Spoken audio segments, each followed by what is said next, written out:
Welcome to the Life Poetic with Thomas Keily, your weekly knowledge drop of wordcraft and invocation. This week we're looking at Reversionary by Stevie Smith. Reversionary. The lion dishonoured bids death come, the worm in like hap lingers on. The lion dead, his pride no less, the world inherits wormliness. Stevie Smith was an English poet born between the wars, and she spent all of her life in England. Her most famous poem is Not Waving But Drowning, a sort of a delicate touch on depression and suicide.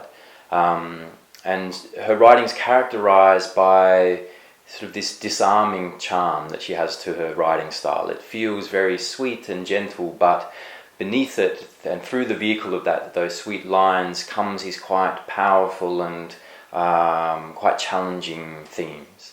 And this is an example, and I find this theme really interesting here. It sounds sweet, it's sort of almost like an Aesop's fable talking about the lion and the worm, but I feel like the point that she's making here is kind of like Viktor Frankl had this great line when he was talking about his experiences in the concentration camps, where he said, "The best of us did not survive." And the idea was that the people in the concentration camps who were most generous and most supportive and most willing to help others, they were the ones who died. And so as a survivor, it's this brutal line that the best of us did not survive. And I feel like Smith is touching on a similar theme here, that so the lion that embodies these noble and proud qualities like generosity and charity and faith, these are difficult things to hold in the world, and in a world where these things aren't valued, the lion can get taken down and slips into depression and wants death to come and then eventually dies. The worm, on the other hand, and the worm representing those less awesome aspects of humanity, the selfishness and the greed and the backstabbing and all of that, the worm in like hap lingers on, like it's not affected by any of this. It just keeps rolling on and doing its thing. And then the end result of that is that we lose our lions, we lose the people who are, strong in their generosity and their charity. And then as a society, we tip towards selfishness and greed. They're the things that survive and prosper. Until we come where the balance of the world is in selfishness and greed, and the world inherits wormliness.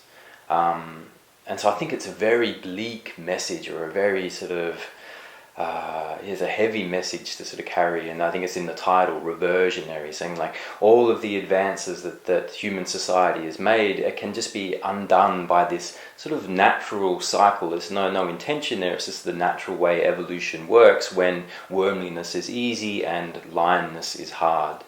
And so I feel like that's quite a profound point that Smith's making with a very charming and simple piece.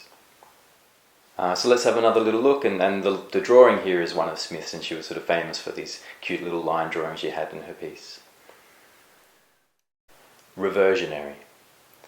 The lion dishonoured bids death come, the worm in like hap lingers on. The lion dead, his pride no less, the world inherits wormliness. This has been the Life Poetic with Thomas Keily. We'll see you next week.